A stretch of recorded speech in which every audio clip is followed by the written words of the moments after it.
donde ellos hablan de cómo habían conseguido llegar al hito de hacer 10 despliegues al día. Hoy en día a lo mejor no parece algo tan difícil, pero bueno, estamos hablando al final de hace 13 años.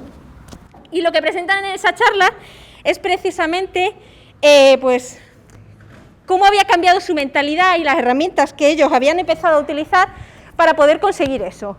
Porque lo que a menudo pasa cuando estamos un poco en entornos donde tenemos esos dos perfiles diferentes, es que yo, que soy de la parte de desarrollo, estoy trabajando en el desarrollo de mis nuevas funcionalidades, ya las he terminado, quiero ponerlas en producción y me encuentro con la gente de operaciones que me dice que no, que tienen que preparar no sé qué de la infraestructura primero, que hay que ver si hemos pensado en el escalado de no sé qué. Entonces es como, jo, que yo quiero sacar mis cosas. Pero yo sé que desde el otro punto de vista a ellos les pasa un poco lo mismo y nos ven desde la otra forma y para ellos nosotros somos los diablillos que estamos todo el rato queriendo subir cosas que rompen la infraestructura y que ellos necesitan asegurar que haya una estabilidad en el sistema, que al final lo más normal es que si algo se cae a las 3 de la mañana les van a llamar a ellos primero. Entonces ellos nos ven a nosotros a veces como los malos de la película. Y luego ya tenemos la gente de negocio que directamente nos ve a todos como los malos y como queréis sacar esto ya. Pero bueno, a esos mejor los dejamos un poco más aparte. Porque al final, la idea de todo esto es que no importa si ángel o demonio, lo que tenemos que buscar y conseguir es que exista una colaboración real entre ambos perfiles. Porque la meta que queremos conseguir es la misma. Lo que queremos conseguir es que al final las funcionalidades que necesitamos y el desarrollo que estamos haciendo llegue a producción y pueda ser utilizado por los usuarios. Y es que nuestro ciclo de trabajo al final es un flujo infinito, donde nosotros vamos a tener, se toman una serie de requisitos, se decide que se quiere hacer una funcionalidad, esa funcionalidad se desarrolla. Una vez que la hemos conseguido desarrollar y está terminada, queremos ponerla en producción, pero esa puesta en producción al final lo que hará es que obtengamos un feedback de lo que hemos subido, veremos qué mejoras necesitamos, qué nuevas funcionalidades tenemos que añadir y con eso comenzaremos nuevamente el ciclo. No es ni siquiera un sistema de waterfall de yo he terminado mi funcionalidad y le paso el marrón al siguiente. Al final es un ciclo continuo donde tenemos que estar iterando y pivotando para poder conseguir el mejor resultado posible. Jess Humble definió, no recuerdo exactamente el año, creo que fue no recuerdo el año, este acrónimo, que lo que nos va a permitir es definir un framework dentro del que vamos a englobar qué es DevOps y cuáles son las diferentes patas en las que se va a basar esta filosofía. Y el primero es la cultura. El tema de DevOps no va de tener un perfil o una persona encargada de realizar una serie de tareas. El tema de DevOps va de tener una cultura a nivel de empresa compartida por todo el mundo, de manera que los diferentes perfiles cambien su mentalidad para poder encontrar esa forma de trabajo común. Por eso es súper importante el plantearnos que esto no va de yo contrato a una persona para que me haga esto. Esto va de que si cogemos una persona con ese perfil, esa persona lo que tiene que conseguir es mejorar esas interacciones y esa colaboración entre ambos perfiles. Automatización es una de las patas principales, porque lo que vamos a buscar es eliminar cualquier tarea repetitiva que realmente podemos automatizarla, porque además, si nosotros la hemos automatizado, muy posiblemente va a ser más fácil que salga algo sin errores que si hay una persona detrás teniendo que repetir continuamente la misma tarea.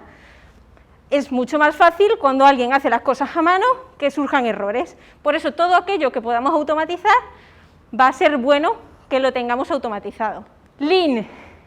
El término de Lean al final lo que busca es minimizar el desperdicio, por así decirlo, todo aquello que sobra dentro de nuestro flujo de trabajo. Nosotros teníamos ese ciclo infinito y lo que queremos conseguir precisamente es minimizar el tiempo que tardamos desde que nosotros empezamos a trabajar en algo hasta que eso llega a producción.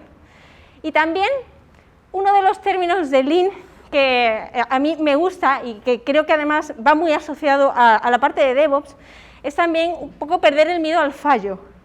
Hay una frase que dice algo así como que la cosa no es preguntarte si tu sistema va a fallar, sino saber cuándo va a fallar. Vamos a asumir que en algún momento nuestro sistema seguro va a tener algún problema, va a tener algún punto de fallo, y lo que es importante es que estemos preparados para poder reaccionar lo más rápido posible ante esos fallos. Medición.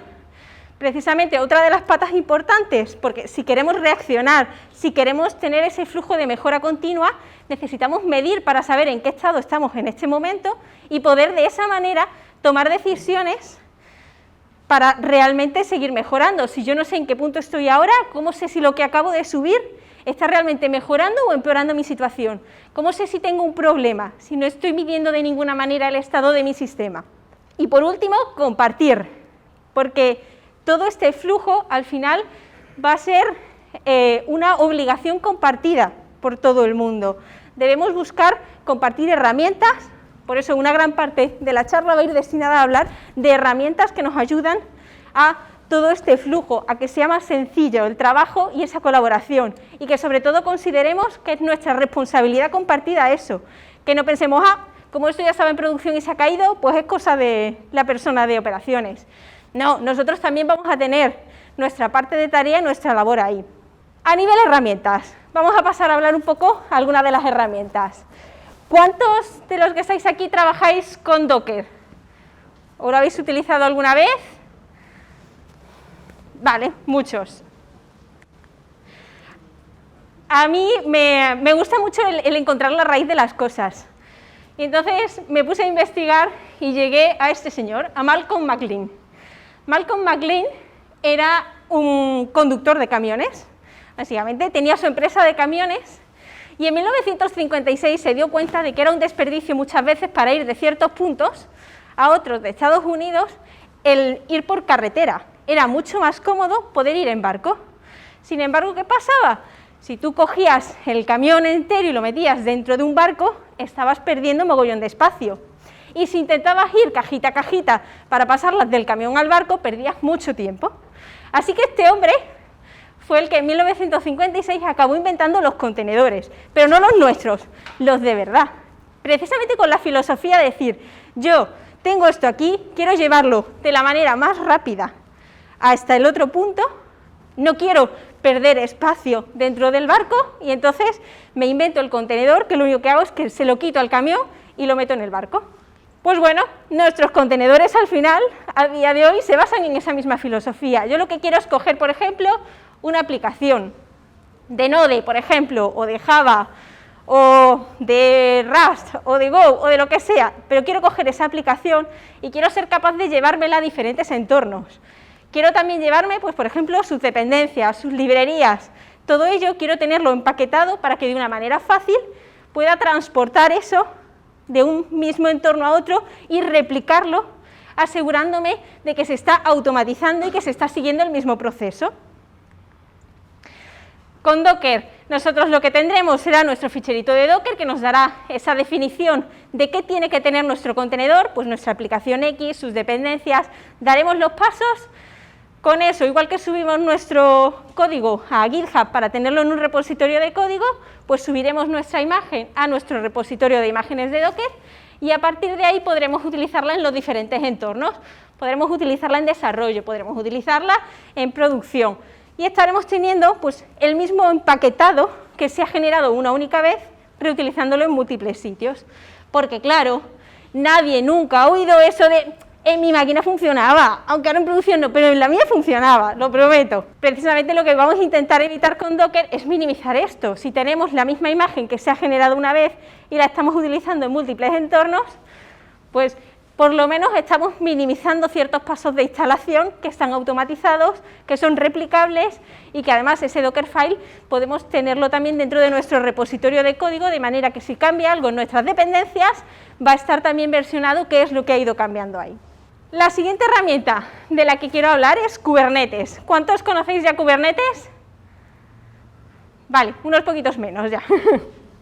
Kubernetes al final es una herramienta de orquestación de contenedores, porque nosotros a menudo no vamos a tener únicamente una aplicación que yo la subo, que es aislada, que es únicamente una aplicación Node que me lo hace todo. Cada vez más estamos trabajando en un entorno distribuido, donde tenemos diferentes microservicios que tienen que coordinarse a la vez, y Kubernetes va a ser una herramienta muy útil a la hora de ayudarnos con el ciclo de vida de los diferentes contenedores.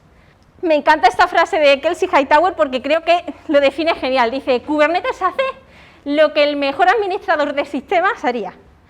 Te da automatización, recuperación de fallos, logs centralizados, monitorización, coge todo lo que hemos aprendido de las comunidades de DevOps y lo convierte en el comportamiento por defecto. Pues eso es lo que queremos precisamente, todo ese conocimiento de las comunidades DevOps, de todo ese flujo de aprendizaje para conseguir que nuestras aplicaciones lleguen a producción rápido y bien, que podamos automatizarlo de la mejor manera posible. Con Kubernetes nosotros la unidad básica con la que solemos trabajar son los pods. Un pod al final yo lo defino como un metacontenedor, es decir, lo que vamos a tener es dentro de otro contenedor, múltiples contenedores de Docker, tendremos información relacionada con volúmenes que lo que nos darán será una capa de persistencia o de acceso a diferentes tipos de disco, y esto es lo que vamos nosotros a encapsular, es la unidad con la que vamos a trabajar. No trabajamos directamente con un contenedor de Docker, sino que al final hablamos de pod como unidad. Kubernetes luego lo que va a tener son diferentes componentes por encima también. Vamos a tener un componente que son los deployments. Ahora vamos a ver para qué sirven los deployments. Aquí tenéis, por ejemplo, un ejemplo de un deployment mínimo que lo que sirve es para desplegar pues, una aplicación. Cuando hablamos de Kubernetes, muchas veces trabajamos utilizando ficheros YAML, donde definimos, como aquí, la configuración que vamos a tener para nuestro componente. Esto lo que nos permite nuevamente es que esta configuración podemos tenerla en nuestro repositorio de código, podemos tenerla versionada, podemos automatizar el hecho de que se apliquen cambios sobre estos ficheros cuando cambien y de esa manera pues, seguir ese patrón de que todo esté lo más automatizado posible y también versionado para saber exactamente qué ha ido cambiando en cada momento. Con los deployments, algunas de las funcionalidades que nos van a dar. Pues nos van a dar, por ejemplo, el que nosotros indiquemos qué contenedor de Docker queremos utilizar para cada uno de los servicios y qué versión exacta. De manera que para nosotros el paso de una versión a otra será simplemente modificar la versión dentro de ese fichero, dentro de ese componente que hemos definido, el deployment. Vamos a poder indicarle también qué cantidad de instancias queremos que haya de este pod que hemos definido. Es decir, yo le puedo decir que quiero que haya 3 instancias de mi aplicación Node, o que haya 15, que haya 20, en función de las que yo necesite. Aquí, eso sí, le defino un número fijo. Luego veremos otras herramientas que nos permitirán que sea flexible. Le podemos determinar la cantidad de recursos que queremos que ese contenedor pueda utilizar, tanto mínimo para decirle, oye, cuando levantes uno de estos en una máquina, necesito que pidas tanto de RAM y tanto de CPU. Y también máximo, que eso es algo bastante importante, porque lo que vamos a conseguir aplicando unos límites máximos es que si tenemos una aplicación ahí un poco glotana que se nos ha ido de madre y empieza a consumir mogollón de recursos de las máquinas, podría hacer que el resto de servicios que tengan que ejecutarse dentro de esa máquina sufran problemas porque se queden sin recursos. Aplicando los máximos, lo que vamos a conseguir es que Kubernetes, cuando detecte que un servicio se está yendo de madre, él se encargará automáticamente de matarlo y de relevantarlo. También vamos a tener la posibilidad de indicar, bien con endpoints o bien con scripts, que permitan saber a Kubernetes cuando un servicio está realmente disponible para atender peticiones o si ha habido algún fallo que haga que ese servicio no esté disponible. Eso va a hacer que Kubernetes pueda automáticamente gestionar su balanceo de carga para decidir qué instancias de este servicio están realmente funcionando para poder recibir información o si alguna se ha muerto en un momento dado y nuevamente Kubernetes tiene que encargarse de hacer ese ciclo de vida y relanzarlo automáticamente. Vamos a poder gestionar también temas de afinidad entre nodos para poder gestionar también de esta manera unificada cómo atacamos nuestra infraestructura. Si yo tengo, por ejemplo, nodos, máquinas que tienen GPUs y tengo servicios que no van a hacer uso de esas GPUs, podemos determinar aquí el decirle, oye, tú ejecútate únicamente en máquinas con CPU. Si tienes un servicio que precisamente va a hacer uso de las GPUs, pues lo puedes hacer precisamente jugando con temas de afinidad de nodos, el decirle, ejecútate únicamente en nodos que sí que tienen GPUs. Y también vamos a poder pasar información de secretos y de configuración. Los secretos al final es toda información que es sensible, tipo contraseñas y cosas así, certificados, que no queremos que estén en claro. Con toda esta información del deployment, Kubernetes al final lo que va a tener es una foto de qué es lo que tiene que levantar en nuestro clúster. Un clúster de Kubernetes al final es un grupo de máquinas interconectadas entre ellas. Lo bueno de Kubernetes es que es una herramienta open source. Entonces, puedes trabajar bien con un proveedor de cloud, en nuestro caso, por ejemplo, utilizamos Google Cloud, pero puedes también incluso levantarte, si quieres, en casa con un grupo de Raspberry Pis, un clúster de Kubernetes. Puedes hacerlo. No lo recomiendo para producción, pero puedes hacerlo. Y para jugar es un ejercicio interesante. Como nosotros le hemos dicho, queremos 3 instancias de este servicio con esta configuración. Pues él automáticamente mira esos recursos que le hemos definido que tiene que utilizar y determina, vale, pues con estas características te voy a poner en el nodo 1 esta instancia, en el nodo 2 te voy a poner estas otras 2. Y él mismo es quien automáticamente se encarga de asegurarse que en el clúster haya el estado que le hemos definido. Además, nosotros tenemos otro componente que son los servicios. Los servicios lo que nos van a permitir es definir comunicación entre diferentes microservicios. Tanto puede ser comunicación externa como, sobre todo, lo usamos mucho para comunicación interna entre microservicios. Con esto nosotros lo que conseguimos es una capa de abstracción, de manera que yo no sé o no tengo por qué saber si voy a tener que atacar desde mi servicio App2 a las otras instancias, no tengo que saber si hay 10, 20 o 50 instancias de ese otro servicio levantadas. Yo voy a atacar únicamente al punto de acceso que me da el servicio y desde ahí ya se encargará de redirigirme a un nodo de los que estén funcionando, porque además se ha asegurado de que por esos scripts que poníamos de readiness proof y de liveness proof esté todo correctamente en ejecución en este momento. También tenemos mecanismos como el ingress, que lo que nos va a permitir es definir para poder acceder desde fuera de nuestro clúster, principalmente para peticiones HTTP que puedan acceder desde fuera del clúster y tener una configuración también para acceso a nuestro Nginx o al balanceador que queramos tener. Y como comentaba, hay también un elemento que es el scaler, que lo que nos va a permitir es tener no ya un número determinado de instancias. Aquí ya no le voy a decir yo quiero 5 instancias, como le decía en el deployment. Lo que le voy a poder dar es una serie de condiciones y la flexibilidad que quiero que tenga. Le voy a decir, por ejemplo, quiero que mínimo haya 2 réplicas, por eso de tener siempre replicación por si una se muere, y quiero tener un máximo de 10. Y le vamos a poder dar información. Ahora ya el Target CPU Utilization, por cierto, creo que ya está deprecado y lo han empezado a reemplazar por otro campo, pero al final la finalidad es la misma, es indicarle a Kubernetes, en este caso, que quiero que su balanceo, que él mismo sea quien pueda ir decidiendo en cada momento si necesita más o menos instancias en base a la CPU media. Cuando mis servicios pasen de un 50% de uso de CPU, entonces automáticamente decidirá que tiene que seguir escalando hasta llegar al máximo de 10 réplicas. Si resulta que el target de CPU, la media, baja de ese 50%, verá que le sobran recursos y empezará a matar hasta un mínimo de 2. También, además, dependiendo del proveedor, podemos tener el hecho de que, ¿qué pasa si yo le he dicho que quiero que llegue hasta 10, pero yo tenía 2 nodos en el clúster? Ya no me caben, porque me cabían solo 2 en cada nodo. Pues dependiendo del proveedor, podemos tener también incluso autoescalado de nuestro clúster, de manera que cuando necesitamos más recursos de los que teníamos actualmente, él se encargará automáticamente también de añadir nodos con la misma configuración que le hayamos definido para nuestro clúster, para poder levantar en ellos nuestras instancias. Pasamos a otro bloque de cosas. Hemos visto ahora sobre todo Docker y Kubernetes, y ahora vamos a hablar de Prometheus. ¿Habéis utilizado Prometheus alguna vez? Manos arriba. Poquitos. Prometheus, bueno, Prometheus, más en español, es una herramienta de monitorización que lo que nos permite también es almacenar series temporales.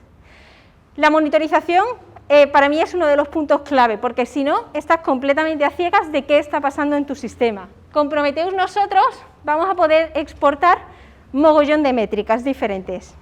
Y yo os recomiendo además que busquéis medir cosas siempre a los diferentes niveles.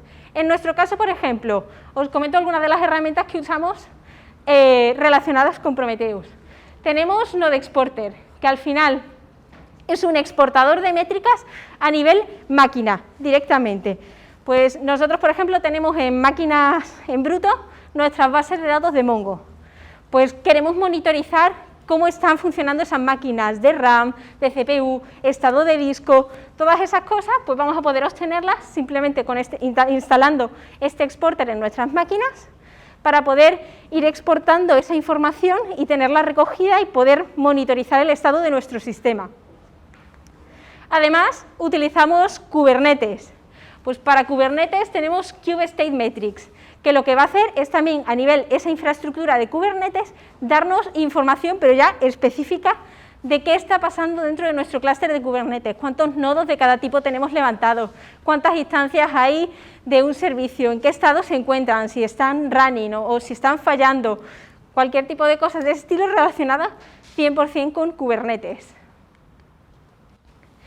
Y luego además, en nuestro caso, como utilizamos principalmente Node, utilizamos Express from Bundle, que lo que hace es aportar un middleware de Express que nos va a permitir monitorizar cosas como cuánto tiempo está tardando cada una de las peticiones que entra a cada uno de nuestros servicios en ser respondida.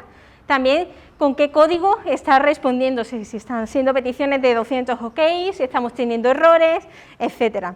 También, además, nos expone directamente el cliente de Prometheus, de manera que nosotros, por ejemplo, ese cliente lo utilizamos para exportar incluso mucha información de negocio. Nosotros lo que hacemos es publicidad online.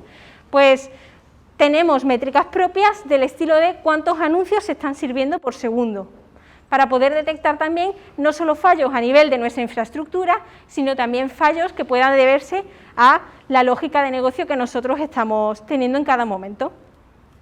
Una de las cosas que le falla a Prometheus es la interfaz que tiene. La interfaz que tiene es bastante pobre.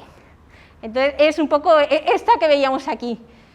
Es muy potente en cuanto al nivel de queries que puedes hacer sobre los datos, pero a nivel interfaz se queda muy pobre. Por eso nosotros lo complementamos con Grafana. Grafana al final va a ser una herramienta que va a poder conectarse a estos datos de Prometheus para ya sí hacer paneles de visualización que sean mucho más fáciles de seguir.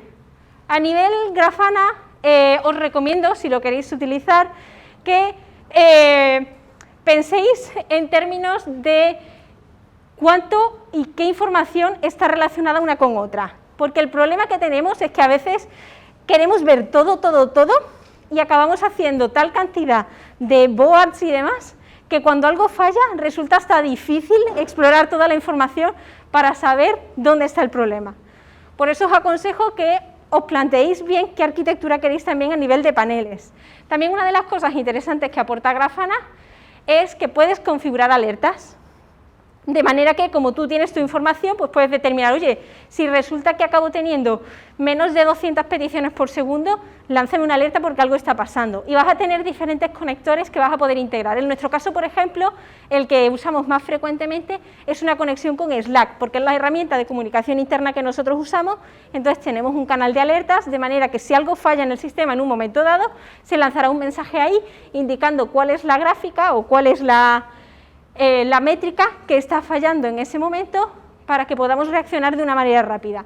Para mí las alertas también son imprescindibles, porque lo que te van a permitir es que sin yo tener que estar haciendo activamente ese trabajo de mirar cuál es el estado del sistema, si algo pasa a un valor anormal, vamos a poder reaccionar rápido. Pero nuevamente hay que tener mucho cuidado con ellas, porque si no pasa como con Pedro y el lobo. Si tienes una alerta que está saltando cada 2 por 3, pero que realmente dices, no, espera, que es que esto se soluciona solo en 5 minutos. Pues entonces, ¿para qué está saltando cada 2 por 3 si se va a solucionar solo y no necesita que alguien actúe sobre ello? Entonces, bueno, al final, si no, lo que pasa es que hay veces que la gente tiende a ignorar las alertas, pues dice, esto será una falsa alerta, que ya se arreglará sola. Entonces también hay que darle mucho cariño y mucho amor a nuestro sistema de alertas. A nivel herramienta he querido meter testing. Sé que no es una herramienta en sí misma, sino que vamos a tener mogollón de herramientas. Aquí va a depender mucho de en qué lenguaje de programación estéis trabajando, a qué nivel queráis realizar pruebas, si queréis realizar pruebas a nivel BDD, a nivel TDD o simplemente testing a nivel unitario, end-to-end, pero me parece que es vital porque nos va a dar también una seguridad en ese ciclo y una agilidad en ese ciclo de saber que algo está fallando, que va a ser muy importante. Y es una de las herramientas que normalmente cae 100% más en el tejado de la parte del desarrollador, el hecho de asegurarse que cuando yo saque una funcionalidad, esa funcionalidad esté bien probada. Porque no os aconsejo el tema de decir, bueno, lo saco a producción y luego ya allí lo pruebo. Eso normalmente no sale bien, pero luego ya cada uno. Usamos también Jenkins como herramienta de integración continua, porque nosotros lo que buscamos es intentar desplegar lo más rápido posible nuestras funcionalidades. Además, como tenemos nuestra batería de test, utilizamos los pipelines de Jenkins para, por un lado, en cualquier rama de trabajo que cualquiera haya abierto, se va a estar continuamente ejecutando sobre cada cambio, tanto la batería de test que hemos hecho, se creará primero un contenedor, se ejecutará sobre ese contenedor la batería de test unitario, de test end-to-end, y si es una rama diferente a master o main, pues simplemente se quedará ahí y tendremos ese feedback de, oye, los cambios que has hecho están funcionando. Cuando la rama que ha cambiado es master o main, también directamente se producirá el despliegue de producción, en nuestro caso, por ejemplo, a diferentes data centers y de manera automática. Ese contenedor que se ha creado generará una nueva versión de contenedor y la actualizará en nuestros deployments. Actualmente trabajamos con 3 data centers diferentes, pues lo bueno es que nosotros no tenemos que ir a mano generando ese despliegue, sino si todo ha ido bien en nuestra rama de integración continua, se hará también el despliegue de manera automática. Y quería hablaros también simplemente de 2 herramientas que estas van muy asociadas a la infraestructura 100%, que son Terraform y Ansible. Lo bueno es que además, creo que a lo largo del día de hoy, y lo bueno de que sea esta charla a primera hora, es que tenéis algunas charlas que van sobre estas herramientas. Terraform nos va a venir muy bien para automatizar lo que es la propia infraestructura en diferentes proveedores de, pues bueno, si yo quiero 4 máquinas virtuales en Google Cloud o las quiero en Amazon, pues con Terraform vamos a poder generar esa parte de infraestructura de manera, con código, de manera que esté también versionado, y con Ansible sobre todo vamos a trabajar la configuración de las herramientas que luego instalaremos sobre esas aplicaciones. Y ya, para cerrar simplemente rápidamente, el término NoOps, por si lo oís en algún sitio, surgió a partir de este artículo que dice yo no quiero DevOps, yo lo que quiero es NoOps, y mucha gente lo ha interpretado como que el equipo de operaciones no debería existir. Si os leéis un poco el artículo, yo creo que va un poco más allá, decir, oye, entiendo el término DevOps y entiendo que es importante el hecho de esa relación, pero lo que a mí me gustaría, y es lo que plantea el artículo, es que no tuviera que existir esa comunicación tan frecuente y que el punto clave no sea esa integración entre el equipo de desarrollo y el de operaciones, sino que esa integración realmente lo que fuera es entre el equipo de desarrollo y el equipo de producto, que es donde tiene que haber una comunicación muy fuerte para que las funcionalidades que salgan sea lo que quiera el usuario y se reciba ese feedback rápido, y la parte de operaciones, cada vez más sobre todo con los proveedores cloud y demás que tenemos, pues pasen a un segundo plano. Así que ya, como resumen, simplemente decir el tema que DevOps no es simplemente una meta en sí mismo, no es como, ahora, yo ya estoy haciendo DevOps y ya está, sino que va a ser un proceso continuo donde se tiene que estar retroalimentando constantemente y tener esa comunicación, y que no pensemos que simplemente vamos a contratar a una persona de DevOps que va a hacer todo el tareas, se va a encargar él de todo, porque si no, vamos a seguir sin hacer DevOps, vamos a tener simplemente una persona trabajando con esas herramientas. Ahí tenéis mi correo electrónico, mi Twitter, y también estaré por aquí durante el evento. Cualquier cosilla que necesitéis o que queráis que veamos, podéis escribirme libremente o pillarme aquí por banda, lo que sea. Y nada, nuevamente recordar que estamos contratando, y muchas gracias.